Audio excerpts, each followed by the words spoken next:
ಮೊದಲನೇದಾಗಿ ಒಂದು ಅದ್ಭುತವಾದಂಥ ಕಾರ್ಯಕ್ರಮವನ್ನ ಮಾನ್ಯ ಶಾಸಕರು ಆಯೋಜನೆ ಮಾಡಿದ್ದಾರೆ. ಯಾಕೆ ಅಂತ ಹೇಳಿದ್ರೆ ಅವರ ಒಂದು ದೂರದೃಷ್ಟಿ, ವಿಶೇಷವಾಗಿ ಪ್ರತಿಭಾವಂತ ಮಕ್ಕಳಿಗೆ ಒಂದು ಉತ್ತೇಜನವನ್ನ ಕೊಡಬೇಕು, ಆ ಮಕ್ಕಳಿಗೆ ಇನ್ನೂ ಕೂಡ ಹೆಚ್ಚು ಪ್ರೋತ್ಸಾಹವನ್ನ ಕೊಡಬೇಕು, ಹೆಚ್ಚು ಸಾಧನೆ ಮಾಡಲಿಕ್ಕೆ ಅವಕಾಶಗಳನ್ನ ಕೊಡಬೇಕು ಅನ್ನುವಂಥ ನಿಟ್ಟಿನಲ್ಲಿ ಪ್ರತಿಭಾ ಪುರಸ್ಕಾರವನ್ನ ಮಾಡಿದ್ದಾರೆ.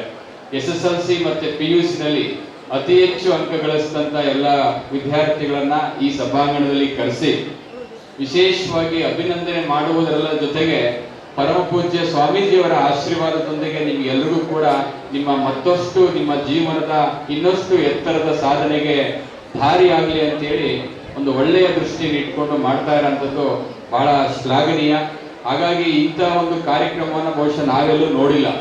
ಯಾಕೆ ಅಂತ ಹೇಳಿದ್ರೆ ಯಾವುದಾದ್ರು ಸಂಘ ಸಂಸ್ಥೆಗಳು ಅಥವಾ ಸರ್ಕಾರದಿಂದ ಮಾಡತಕ್ಕಂಥ ಕಾರ್ಯಕ್ರಮದ ಜೊತೆಗೆ ಮಾನ್ಯ ಶಾಸಕರೇ ಬಹಳಷ್ಟು ಮುತುವರ್ಜಿಯನ್ನು ವಹಿಸಿ, ಕಾಳಜಿಯನ್ನು ವಹಿಸಿ, ಎಲ್ಲ ವಿದ್ಯಾರ್ಥಿಗಳ ಜೊತೆಗೆ ಪೋಷಕರನ್ನೂ ಕೂಡ ಕರೆಸಿ ಒಂದು ಅಭಿನಂದನೆ ಸಲ್ಲಿಸೋದಿದೆಯಲ್ಲ, ಅದು ಅಷ್ಟು ಸುಲಭದ ಮಾತಲ್ಲ. ಅದನ್ನ ಮಾಡಬೇಕಂದ್ರೆ ಒಂದು ಹೃದಯ ಹಸನಾಗಿರ್ಬೇಕು, ಮನಸ್ಸು ಸ್ವಚ್ಛವಾಗಿರ್ಬೇಕು, ಕ್ರಿಯಾಶೀಲವಾಗಿರ್ಬೇಕು, ಜನಪರ ಕಾಳಜಿ ಇರಬೇಕು, ಸಾಮಾಜಿಕ ಕಾಳಜಿ ಇರಬೇಕು. ಇವೆಲ್ಲ ಇದ್ರೆ ಮಾತ್ರ ಸಾಧ್ಯ. ಅವೆಲ್ಲವೂ ಕೂಡ ಮಾನ್ಯ ಶಾಸಕರಲ್ಲಿ ಇರೋದ್ರಿಂದ ಇಂಥ ಒಂದು ಅಭೂತಪೂರ್ವವಂತ ಕಾರ್ಯಕ್ರಮವನ್ನು ಆಯೋಜನೆ ಮಾಡಿದ್ದಾರೆ.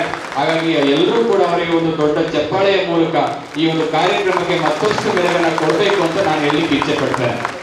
ಎರಡನೇದಾಗಿ ಈ ಒಂದು ಕಾರ್ಯಕ್ರಮದ ದಿವ್ಯ ಸಾನ್ನಿಧ್ಯ ವಹಿಸಿರುವಂತ ಪರಮಶ್ರೀ ಗುರುಗಳು ತಮಗೆಲ್ಲರೂ ಕೂಡ ಆಶೀರ್ವಾದವನ್ನು ಮಾಡಲಿಕ್ಕೆ ಆಗಮಿಸಿದ್ದಾರೆ.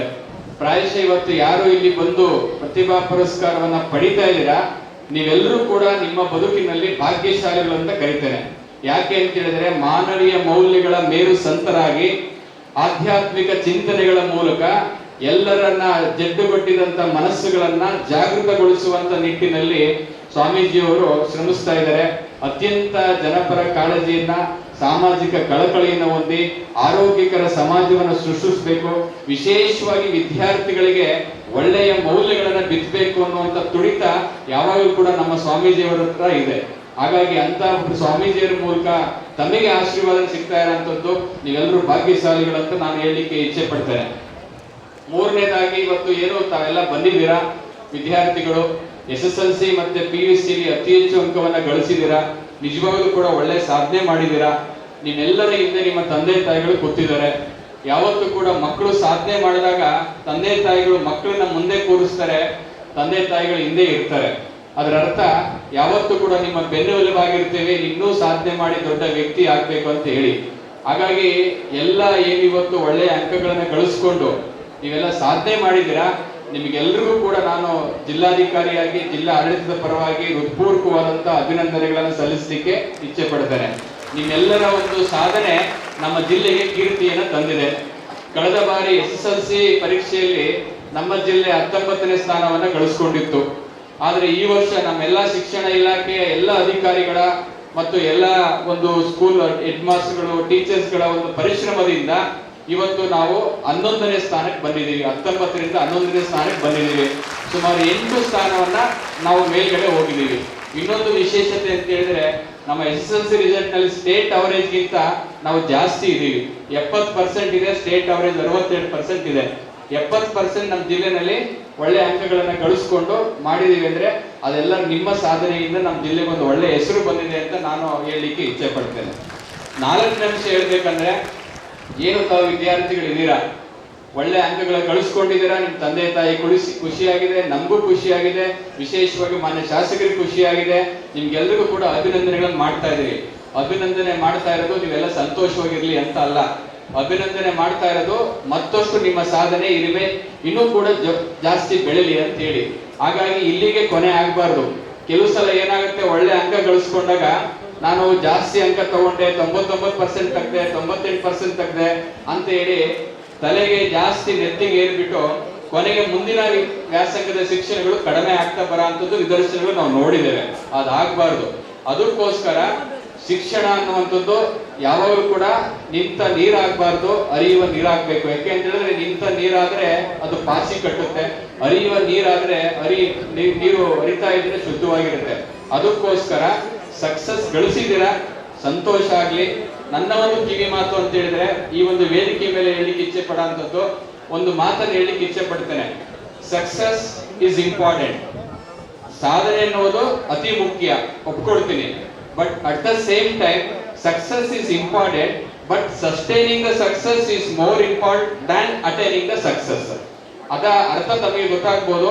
ಸಕ್ಸಸ್ ಅನ್ನು ಗಳಿಸ್ಕೊಳ್ಳೋದು ಎಷ್ಟು ಮುಖ್ಯನೋ ಆ ಸಾಧನೆಯನ್ನ ಉಳಿಸ್ಕೊಂಡು ಹೋಗೋದು ಕೂಡ ಅಷ್ಟೇ ಮುಖ್ಯ ಅಂತ ನಾನು ತಮಗೆಲ್ಲ ಕೂಡ ಹೇಳಿಕ್ಕೆ ಇಚ್ಛೆ ಪಡ್ತೇನೆ.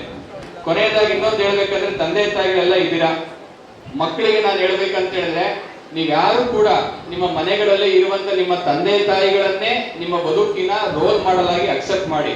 You don't accept anyone outside as a role model. First you have to accept your own parents as your role model at your home. ನಿಮ್ಮ ಮನೆಯಲ್ಲಿರುವಂತ ಪ್ರತಿಯೊಬ್ಬ ನಿಮ್ಮ ತಂದೆ ತಾಯಿಗಳನ್ನೇ ನೀವು ಮಾದರಿಯಾಗಿ ಸ್ವೀಕರಿಸಿ.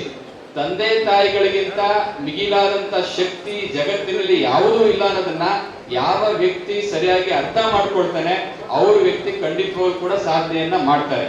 ಹಾಗಾಗಿ ತಂದೆ ತಾಯಿಗಳಿಗೆ ಗೌರವ ಕೊಡಿ. ಮತ್ತೆ ತಂದೆ ತಾಯಿಗಳು ತಾವೆಲ್ಲ ಇಲ್ಲಿದ್ದೀರಾ, ತಮಗೆಲ್ಲ ಹೇಳ್ಬೇಕು ಅಂತ ಹೇಳಿದ್ರೆ, ನೀವು ಮಾಡ್ಬೇಕಾಗಿರೋದು ಇಷ್ಟೇ. ಯಾವ ಮಕ್ಕಳಿಗೂ ಕೂಡ ನೀವು ಆಸ್ತಿ ಮಾಡೋದು ಇಂಪಾರ್ಟೆಂಟ್ ಅಲ್ಲ. The asset is not important. ನಿಮ್ಮ ಮಕ್ಕಳನ್ನೇ ಅಸೆಟ್ ಮಾಡಬೇಕು.